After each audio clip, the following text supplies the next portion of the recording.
வணக்கம் மக்களே! இந்த வீடியோல நம்ம சில பங்குகள் பற்றியான அப்டேட் எல்லாம் டிஸ்கஸ் பண்ண போறோம். அதுல நம்ம முதலாவதா பார்க்க போறது ரிலையன்ஸ் இண்டஸ்ட்ரீஸ பத்தியும் and IT Jambavan பங்குகளான TCS, Infosys, HCL டெக்க பற்றியும் தான் ஃபர்ஸ்ட் வந்து நம்ம பார்க்க போறோம். ஸோ ரிலையன்ஸ் பற்றி என்ன ஒரு அப்டேட்னா, ரிலையன்ஸ் FY 26ல $120 பில்லியன் ரெவென்யூவ பார்த்தீங்கன்னா ஜெனரேட் பண்ணியிருக்காங்க. ஸோ எந்த இந்தியன் கம்பெனிஸும் இந்த அளவுக்கான ஒரு வருமானத்த ஜெனரேட் பண்ணல. மேபி வந்து டாடா குழும அத்தனை நிறுவனங்களையும் ஒண்ணு சேர்த்துனா ரிலையன்ஸ் இண்டஸ்ட்ரீஸை டெஃபினட்டாக வந்து பீட் பண்ணுவாங்க. நான் இதுக்கு முன்னாடி கூட டிஸ்கஸ் பண்ணியிருக்கேன். ஸோ டாடா குழுமத்தோட ஒட்டுமொத்த லாபமும் பார்க்கும்போது ரிலையன்ஸ் இண்டஸ்ட்ரீஸ் லாபத்தை விட அதிகம்தான்.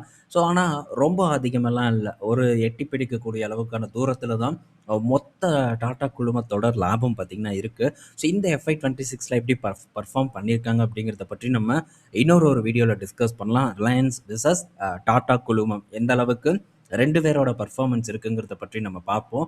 அதுபோக இப்போ இதில் நம்ம என்ன பார்க்க போகிறோம்னா, ஸோ நம் நாட்டில் இருக்கக்கூடிய 3 ஐடி நிறுவனங்களோட லாபத்தை ரிலையன்ஸ் இண்டஸ்ட்ரீஸ் பார்த்திங்கன்னா பீட் பண்ண ஒரு பர்ஃபார்மன்ஸை கொடுத்துருக்கு. 3மே பெரும் நிறுவனங்கள் டிசிஎஸ், இன்ஃபோசிஸ், HCL டெக் இவங்க 3 பேரோட லாபத்தையும் சேர்த்துனாலும் ரிலையன்ஸ் இண்டஸ்ட்ரீஸோட லாபம் பார்க்கும்போது ரொம்பவே அதிகமாக இருக்குது. கிட்டத்தட்ட 95,000 கோடி இந்த FY 26ல ரிலையன்ஸ் இண்டஸ்ட்ரீஸ் ப்ராஃபிட்டாக வந்து போஸ்ட் பண்ணியிருக்காங்க. ஸோ வெறும் ஒரு துறையில் இல்லாமல் நிறுவனம் பார்த்திங்கன்னா தொடர்ந்து காலத்துக்கு ஏற்ற மாதிரி புது புது பிஸ்னஸை வந்து அவங்க எடுத்துகிட்டு வராங்க. அந்த பிஸ்னஸோட பர்ஃபார்மன்ஸும் பார்த்திங்கன்னா மிக பெரும் வெற்றியை கொடுத்துருக்கு. அப்படி தான் ரிலையன்ஸ் ரீட்டெயில் எடுத்துக்கணும். அதே மாதிரி தான் ரிலையன்ஸ் ஜியோவை வந்து எடுத்துக்கணும். ஸோ பல டெலிகாம் கம்பெனிஸ் இருக்கும்போது ரிலையன்ஸ் ஜியோ பார்த்திங்கன்னா எல்லாத்தையும் பீட் பண்ணி நம்பர் 1 நிறுவனமாக மாறினது அவ்வளோ சாதாரண விஷயம் இல்லை. ஏன் டாடா குழுமம் பார்த்திங்கன்னா இந்த டெலிகாம் பிஸ்னஸில் ஃபெயில் ஆனாங்க. ஆனால் அம்பானி தலைமையிலான ரிலையன்ஸ் குழுமம் பார்த்திங்கன்னா இந்த இடத்துல பெரும் வெற்றியை வந்து சந்திச்சிருக்காங்க.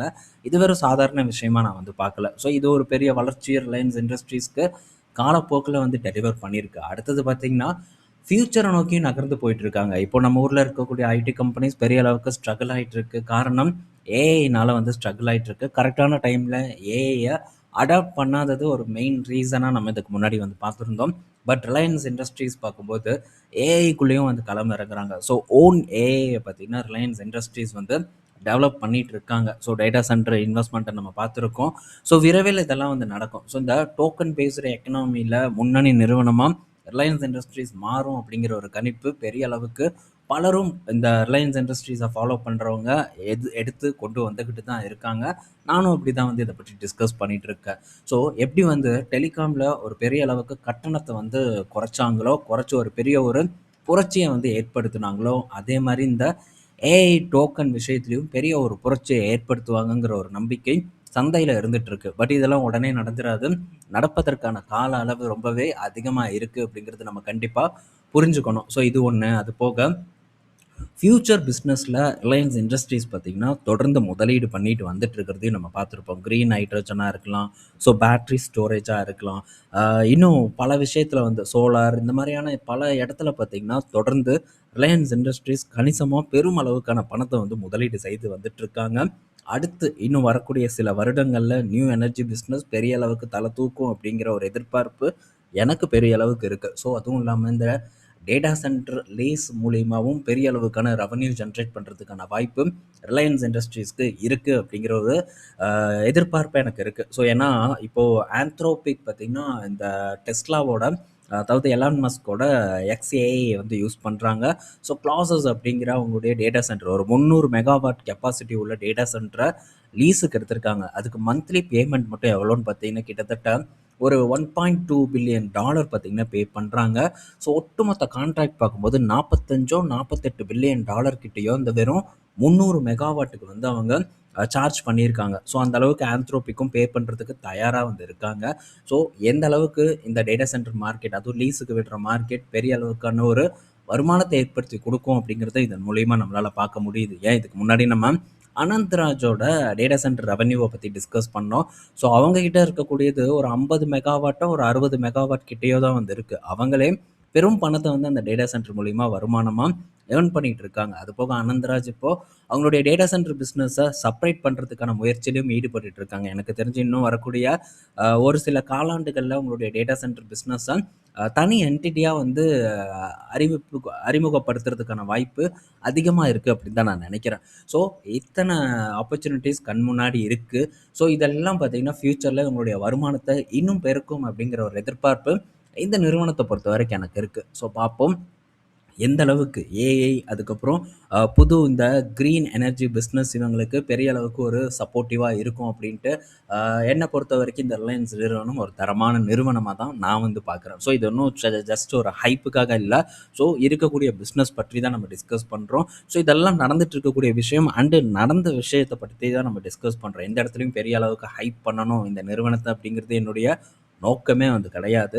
ஸோ எது இருக்கோ உள்ளபடி ஒரு நியூட்ரலாக பார்க்கணுங்கிறது என்னுடைய கருத்து. ஸோ ரிலையன்ஸு வந்து தூக்கி வச்சு பேசுகிறேன் அப்படின்ட்டுலாம் எதுவுமே கிடையாது. அப்படி நினச்சாலும் அதை பற்றி எனக்கு ஒரு கவலையும் இல்லை. ஏன்னா இது ஜஸ்ட் என்னுடைய ஒரு ஒப்பீனியன். ஏற்றுக்கிறதும் ஏற்றுக்காததும் உங்களுடைய விருப்பம்.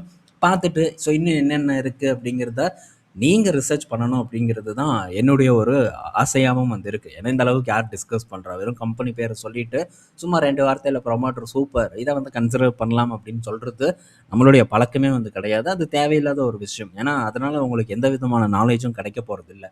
ஸோ கம்பெனிக்குள்ளே என்ன நடந்துட்டு இருக்கு, ஃப்யூச்சரில் என்ன நடக்கும், ஸோ எதனால் இந்த பிஸ்னஸ் இன்னும் ஒரு வளர்ச்சியை கொடுக்குங்கிறத பார்க்கறது தான் நம்மளுடைய வேலையாக வந்து இருக்குது. ஸோ தொடர்ந்து அதை நம்ம வந்து பண்ணுவோம். அடுத்தது எல்ஐசி கிட்ட இருந்த அப்டேட்டு. ஸோ எல்ஐசி பார்த்தீங்கன்னா பெரிய அளவுக்கான ஒரு ப்ராஃபிட்டை இந்த FY 26 வந்து ஜென்ரேட் பண்ணியிருக்காங்க. இந்த காலாண்டில் மட்டும் கிட்டத்தட்ட 23,000 கோடி ப்ராஃபிட் போஸ்ட் பண்ணியிருக்காங்க. பட் இருந்தாலும் ஸோ ப்ராஃபிட் வைஸில் நம்ம பார்க்கும்போது SBI HDFC பேங்க்குக்கு கீழே தான் எல்ஐசி நிறுவனத்தோட பர்ஃபார்மன்ஸ் இருக்குது FY 26. ஏன்னா எல்ஐசியோட அதாவது SBIயோட ப்ராஃபிட் பார்க்கும்போது ஒரு 80,000 கோடி கிட்ட பண்ணியிருக்காங்க. இதுவே நம்ம HDFC பேங்க் பார்க்கும்போது ஒரு 74,000 கோடி கிட்ட பண்ணியிருக்காங்க. எல்ஐசி பார்க்கும்போது ஒரு 57,000 கோடி கிட்ட ப்ராஃபிட் பார்த்தீங்கன்னா ஜென்ரேட் பண்ணியிருக்காங்க. ICICI பேங்க்கும் நல்லா பர்ஃபார்ம் பண்ணியிருக்காங்க. ஸோ ஓவராலாக பார்க்கும்போது எல்ஐசியோட ஒரு பர்ஃபார்மன்ஸ் பார்த்தீங்கன்னா வேறு லெவல் பர்ஃபார்மன்ஸாக வந்து இருந்துகிட்ருக்கு. பட் இது ஒரு ஹைப் ஏற்றுறாங்க அப்படின்னு தான் நான் நினைக்கிறேன் இந்த மாதிரியான செய்திகள். ஸோ அதுக்காக தான் இதை நான் முக்கியமாக எடுத்துகிட்டு வந்திருக்கேன். ஏன்னா எல்ஐசியில் இப்போது போனஸ் இஷ்யூ வந்து நடந்துட்டுருக்கு. ஸோ போனஸ் இஷ்யூ நடக்க போகுது. ஸோ பங்கோட விலை பார்த்தீங்கன்னா பாதியாக குறையும். இப்போ 800 கிட்ட இருக்குது, 400 வரும். ஸோ ரீட்டைல் இன்வெஸ்டரை பார்ட்டிசிபேட் பண்ண வைக்கிறதுக்கான மறைமுகமான ஒரு யுக்தியாக தான் இந்த மாதிரியான செய்திகளை நான் வந்து பார்க்குறேன். ஸோ ஜஸ்ட் வந்து இதெல்லாம் நம்ம பார்த்துட்டு நல்லா பர்ஃபார்ம் பண்ணுறாங்க அண்டு போனஸ் வந்துருச்சு, பங்கு விலை சரிஞ்சிருச்சு அப்படின்ட்டு உள்ளே குதிக்கிறதுல அர்த்தம் இல்லை. ஸோ இதெல்லாம் ரியல் கரெக்ஷன் ஏற்பட்டால் மட்டும்தான் இந்த சைடில் நமக்கு சான்ஸ் ஏற்படும் அப்படிங்கிறத நம்ம கண்டிப்பாக புரிஞ்சுக்கணும். அடுத்தது ராம்கோ சிமெண்ட்டோட ரிசல்ட். ஸோ ராம்கோ சிமெண்ட் பற்றி டிஸ்கஸ் பண்ணுங்க அப்படின்ட்டு நண்பர் கேட்டுட்டு இருந்தாரு. ஸோ ராம்கோ சிமெண்ட்டோட பர்ஃபார்மன்ஸ் வந்திருக்கு. இந்த காலாண்டு பர்ஃபார்மன்ஸ் பார்க்கும்போது ராம்கோ சிமெண்ட்டுக்கு ஒரு ஃப்ளாட்டான பர்ஃபார்மன்ஸ் தான். அவங்களோட கெப்பாசிட்டி யூட்டிலைசேஷன் பார்த்தீங்கன்னா குறைஞ்சிருக்கு. அது முக்கியமாக நம்ம கவனிக்க வேண்டிய விஷயம். அது போக கெப்பாசிட்டியை வந்து உயர்த்த போகிறதாகவும் சொல்லியிருக்காங்க. ஆல்ரெடி இருக்கக்கூடிய கெப்பாசிட்டியை இந்த காலாண்டு அவங்க கரெக்டாக யூட்டிலைஸ் பண்ணலை அப்படிங்கிறது முதல் நம்ம கவனிக்க வேண்டிய விஷயம். 2வது கெப்பாசிட்டியை உயர்த்த போகிறாங்க. சவுத்தில் ஒரு பெரிய ஒரு சிமெண்ட் நிறுவனம் இந்த ராம்கோ சிமெண்ட். அதில் ஒரு எந்த சந்தேகமும் இல்லை. ஸோ வேரியஸ் கம்பெனிஸ் பார்த்திங்கன்னா ராம்கோ சிமெண்ட் இருக்குது. ஸோ அதில் ஒரு முக்கிய நிறுவனம் ராம்கோ இண்டஸ்ட்ரீஸ். அது ஒரு முக்கிய நிறுவனம். ஸோ அது நிறைய விஷயங்களை பண்ணுறாங்க. இந்த பில்டிங் மெட்டீரியல் பார்த்திங்கன்னா அவங்க ரெடி பண்ணி வித்துட்டு இருக்காங்க. ஸோ அதை பற்றியெல்லாம் நான் தனியாக ஒரு வீடியோ போட்டிருக்கேன். ராம்கோ அண்டு இந்த விசாகா இண்டஸ்ட்ரீஸ் போன்ற நிறுவனங்களை கம்பேர் பண்ணி தனியாக கூட டிஸ்கஸ் பண்ணியிருக்கேன். எப்போது அது ஒரு 120 கிட்ட ராம்கோ இண்டஸ்ட்ரீஸ் இருக்கும்போது நம்ம பேசியிருக்கோம். அண்ட் இந்த ராம்கோ சிமெண்ட்டை பற்றியும் நம்ம பேசியிருக்கோம். எப்போது 22 2022 நம்ம சேனல் ஆரம்பித்த புதுசில் சிமெண்ட் செக்டார் பங்குகள் பற்றி நம்ம பார்த்தோம். அந்த டைமில் சிமெண்ட் செக்டார் பங்குகள் ரொம்ப அட்ராக்டிவாக இருந்தது. ஸோ இப்போது இந்த பங்கு பார்த்திங்கன்னா ஆல்மோஸ்ட் 52 வீக் லோவில் தான் ட்ரேட் ஆகிட்டு இருக்குது. பட் இது ஒரு நல்ல வேல்யூவான இடமான்னு கேட்டால் என்னை பொறுத்த வரைக்கும் இல்லை. ஸோ இந்த குவார்ட்டர்லி ரிசல்ட்டில் பல விஷயங்களை பண்ணியிருக்காங்க. கடனை வந்து குறைச்சிருக்காங்க ராம்கோ சிமெண்ட். அது முக்கியமாக நம்ம கவனிக்க வேண்டிய ஒரு விஷயம். கடன் குறைஞ்சது ஒரு நல்ல விஷயம் இந்த ராம்கோவை பொறுத்த வரைக்கும். அது போக ஸோ இந்த அவங்க பிளான்ட்டுக்கு தேவையான எனர்ஜி சோர்ஸையும் பார்த்திங்கன்னா அவங்களே உருவாக்கியிருக்காங்க. அதன் மூலியமாகவும் அவங்களுக்கு ஃப்யூச்சரில் இன்னும் பெரிய சேவிங்ஸ் ஏற்படும் அப்படிங்கிற எதிர்பார்ப்பு இருக்குது. ஸோ இதெல்லாம் குறிப்பிடத்தக்க ஒரு ஹைலைட்ஸ். பட் இருந்தாலும் இந்த ஒரு இடம் பார்த்திங்கன்னா இதுக்கு சிறந்த இடம் இல்லை அப்படின்னு நான் நினைக்கிறேன். ஸோ நான் வந்து இதை டிஸ்கஸ் பண்ணும்போது எங்கே இருந்தது அப்படின்னு பார்த்தீங்கன்னா நான் வந்து ஜூன் மாதம் வந்து டிஸ்கஸ் பண்ணேன். ஸோ ஜூன் மாதம் அப்படின்னு நம்ம பார்க்கும்போது ஆல்மோஸ்ட் ஒரு நல்ல லோ. நீங்கள் இந்த கடந்த ஒரு 4 வருட கணக்கெடுத்து நீங்கள் பார்த்தீங்கன்னா அந்த இடம் தான் ஒரு நல்ல லோ. ஸோ அது ஒரு அருமையான ஒரு இடம். சிமெண்ட் செக்டார் பங்குகள் வெறும் ராம்கோ மட்டும் இல்லை, அனைத்து சிமெண்ட் செக்டார் பங்குகளுமே பார்த்தீங்கன்னா அந்த டைமில் ரொம்பவே அட்ராக்டிவான வேல்யூவில் இருந்தது. ஸோ இப்போது அந்த மாதிரியான ஒரு இடத்துல இல்லை. ஸோ அந்த அளவுக்கு க்ரோத்தும் பார்த்தீங்கன்னாலாம் இல்லை. ஸோ அதனால் நம்ம சிமெண்ட் செக்டார் பங்குகளில் அது குறிப்பாக இப்போ ஏசிசி அண்ட் அம்புஜா இவங்க அதானி சிமெண்ட்ஸ் மட்டும்தான் ஒரு லோவஸ்ட் ப்ரைஸில் இருக்கே தவிர மற்ற சிமெண்ட் செக்டார் பங்குகள் எதுவுமே நமக்கு அந்த அளவுக்கு அட்ராக்டிவான இடம் இல்லை. அதை வந்து நம்ம கண்டிப்பாக புரிஞ்சுக்கணும். மேபி ஃப்யூச்சரில் ஏற்பட்டதுன்னா அப்போ நம்ம அதில் ஆப்பர்ச்சுனிட்டியை எக்ஸ்ப்ளோர் பண்ணுறதை பற்றி திங்க் பண்ணலாம். ஓகே, ஸோ நெக்ஸ்ட் பார்த்தீங்கன்னா அனுபம் ரசாயன் கிட்ட இருந்து ஒரு அப்டேட் வந்திருக்கு. பிளிஸ் ஜிவிஎஸ் ஃபார்மாவை வந்து ஒரு 1369 கோடிக்கு அக்யூசேஷன் பண்ண போகிறதா ஒரு அறிவிப்பு வந்து கொடுத்துருக்காங்க. இதன் மூலியமாக இவங்க இந்த ஃபார்மா செக்டாருக்குள்ளே என்ட்ராக போகிறதா நமக்கு தகவல் வந்திருக்கு. ஸ்பெஷாலிட்டி ஃபார்மா ப்ராடக்ட்டை க்ரியேட் பண்ண போகிறதாகவும் தகவல் பார்த்திங்கன்னா நமக்கு கிடச்சிருக்கு. ஸோ இந்த ஜிவிஎஸ் ஃபார்மாவாக இருக்கட்டும், இல்லை இந்த அனுபம் ரசாயனா இருக்கட்டும், 2 நிறுவன பங்குகளுமே பார்த்திங்கன்னா ஒரு நல்ல பீக்கில் தான் வந்து ட்ரேட் ஆகிட்டு இருக்கு. ஸோ இந்த பிளிஸ் ஃபார்மா பார்த்திங்கன்னா நல்ல லாஸ்ட் 1 இயரில் நல்ல ஒரு ஏற்றத்தை வந்து டெலிவர் பண்ணியிருக்கு. ஸோ அந்த அளவுக்கான பர்ஃபார்மன்ஸ் மேபி இந்த செய்தியெல்லாம் முன்னாடியே வந்து மார்க்கெட்டுக்கு கிடச்சிருக்குன்னு நான் நினைக்கிறேன். ஸோ இந்த ஜனவரியிலேருந்து மட்டுமே பார்க்கும்போது ரூ. 150 கிட்ட இருந்தது ரூ. 300 கிட்ட பார்த்தீங்கன்னா ஏறி இருக்கு. ஸோ இந்த நியூஸ் மேபி முன்னாடியே வந்து பலருக்கும் தெரிஞ்சிருக்கும். ஸோ அவங்க இதில் பெரும் பணத்தை பார்த்தீங்கன்னா பண்ணியிருப்பாங்க. ஸோ இதே தான் அனுபம் ரசாயன் ரொம்ப ஓவர் வேல்யூட் பொசிஷனில் ட்ரேட் ஆகிட்டு இருக்கக்கூடிய பங்கு. ரெண்டுமே பார்க்கும்போது ரொம்ப ஹைப்பில் ட்ரேட் ஆகிட்டு இருக்கு. இது நமக்கு வேலைக்கு ஆகாது. ஸோ இப்போது இந்த நிறுவனத்தை அக்யூர் பண்ணுறது மூலிமா ஸோ இவங்க சில அமெரிக்காவை தவிர Latin America and Africa so இந்த மாதிரியான இடத்துல பெரிய அளவுக்கு கான்சென்ட்ரேட் பண்ண போகிறதா தகவல் பார்த்திங்கன்னா கிடச்சிருக்கு. ஸோ அடுத்தது பார்த்திங்கன்னா குளோபல் அப்டேட். ஒரே ஒரு அப்டேட் மட்டும்தான்.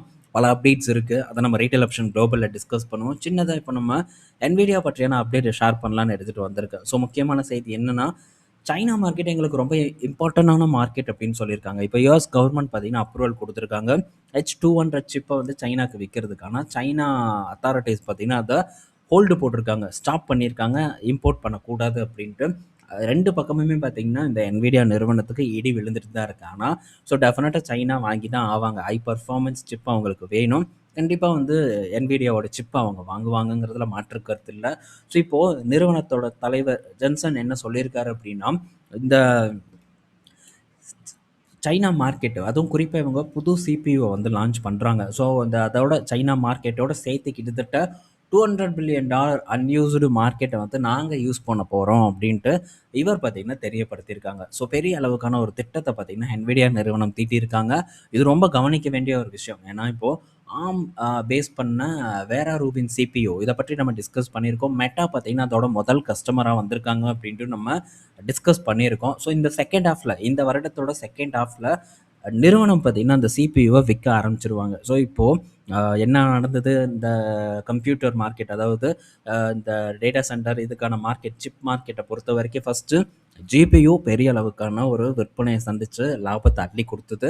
ஸோ இதில் முதல் நிறுவனமாக என்விடியா வந்தது. அதுக்கு அடுத்தபடியாக மெமரி சிப்போட ப்ரைஸ் பெரிய அளவுக்கு ஏறிச்சு, டிமாண்ட் உயர்ந்தது. ஸோ இன்னும் வரைக்கும் மெமரி சிப்போட நிறுவனங்கள் பார்த்திங்கன்னா நல்ல ஒரு லாபத்தை அண்டு நல்ல ஒரு ப்ரைஸ் ஹைக்கு ஸ்டார் ப்ரைஸில் சந்திச்சுட்டு தான் வந்துட்டு இருக்காங்க. அடுத்தது ஷிஃப்ட் எங்கே ஆயிருக்கு, சிபியு பக்கம் ஆயிருக்கு. ஜிபியூலேருந்து மெமரி சிப்லேருந்து இப்போது சிபியு பக்கம் ஆயிருக்கு. ஸோ இன்டெல், ஏஎம்டி போன்ற நிறுவனங்கள் சிபியூவோட காஸ்ட்டை கணிசமாக வந்து உயர்த்தியிருக்காங்க. ஸோ இந்த சூழ்நிலையில் இப்போ தான் சிபியூக்கான பூம் வந்து அதிகமாக ஏற்பட்டிருக்கு. சரியான நேரத்தில் பார்த்திங்கன்னா என்விடியா அவங்களுடைய பவர்ஃபுல் சிபியூவை வந்து அன்வீல் பண்ணுறாங்க. ஸோ விற்பனைக்கு கொண்டு வர போகிறாங்க. இது பெரிய அளவுக்கான ஒரு தாக்கத்தை ஏற்படுத்தும். ஸோ இதன் மூலிமா என்விடியா தலைவர் பார்த்திங்கன்னா அவருடைய $1 trillion சேல்ஸ் ஃபோர்காஸ்ட்டை வந்து ஈஸியாக வந்து அச்சீவ் பண்ணிடுவாங்க அப்படிங்கிற ஒரு எதிர்பார்ப்பு பார்த்திங்கன்னா இருந்துட்டு வந்துட்டுருக்கு. ஸோ இது ஒரு மிகப்பெரிய ஒரு அப்டேட். அதை நம்ம கண்டிப்பாக கவனிக்கணும். என்விடியா பற்றி நான் ஆல்ரெடி வந்து உங்கள் கூட டிஸ்கஸ் பண்ணியிருக்கேன் ரீட்டைல் ஆப்ஷன் குளோபலில். மேபி டவுட்டாக இருந்ததுன்னா போய் செக் பண்ணி பாருங்கள். ஸோ பெரும் ஆப்பர்ச்சுனிட்டி பார்த்திங்கன்னா என்விடியாவில் இருக்குது அப்படிங்கிறது என்னுடைய எதிர்பார்ப்பு. ஸோ எல்லா கம்பெனிஸும் நல்லா பர்ஃபார்மன்ஸை பண்ணிகிட்ருக்கு. நல்ல லாபத்தை கொடுத்தும் பெரிய பர்ஃபார்மன்ஸ் பண்ணாத பங்காக என்விடியா இருக்குது. ஸோ சிபியு அண்ட் ஜிபியு ரெண்டுலேயுமே பார்த்திங்கன்னா என்விடியா வெறும் பணத்தை பண்ணுறதுக்கான வாய்ப்பு இருக்குது. ஸோ இதில் ஏஎம்டி அண்ட் இன்டெலுக்கு கண்டிப்பாக பாதிப்பு ஏற்படும். ஸோ குறிப்பாக ஏஎம்டிக்கு ஏற்படும். ஏன்னா ஏஎம்டி ஹை பர்ஃபார்மன்ஸ் சிபியூவை வந்து ஃபோக்கஸ் பண்ணுறாங்க. ஆனால் இன்டெல் பார்க்கும்போது அப்படி இல்லை. ஸோ இன்னும் ஹை பர்ஃபார்மன்ஸ் சிபியூவை வந்து அவங்க பண்ணுறது இல்லை. அவங்க ஒரு இந்த நல்ல விலை காம்படிட்டிவாக இருக்கக்கூடிய சிபியூஸை தான் கான்சன்ட்ரேட் பண்ணுறாங்க. ஸோ அதனால் இன்டெல் அவங்க தனியாக அவங்க ஒரு ட்ராக்ல போகிறாங்க. ஸோ எங்கெங்கே வேணுமோ அந்த இடத்துல லோ காஸ்ட் சிபியூவை சப்ளை பண்ணுறதுக்கு தயாராக இருக்காங்க. ஸோ அதனால் அதுபோக அவங்களுக்கு ஃபவுண்ட்ரி பிஸ்னஸ் பெரும் அளவுக்கான கை கொடுக்கும். ஏன்னா அந்த அளவுக்கான பூம் பார்த்திங்கன்னா இந்த சிப் செக்மெண்ட்டில் ஏற்பட்டுருக்கு. ஸோ ரியல் ப்ராப்ளம் பார்த்திங்கன்னா ஏஎம்டிக்கு இருக்குது. பட் அவங்களுடைய பிஸ்னஸ் பாதிக்கப்படுவதற்கான வாய்ப்பு இல்லை. ஆனால் என்விடியாவோட பிஸ்னஸ் பெரிய அளவுக்கு பெருகுவதற்கான வாய்ப்பு அதிகமாக இருக்குது. ஸோ ரொம்ப வந்து நீங்கள் கவனிக்கணும். இன்னும் பல செய்திகள் இருக்குது. ஜஸ்ட் ஒரு அப்டேட் மட்டும்தான் அவங்க கூட கொண்டு வந்திருக்கேன்.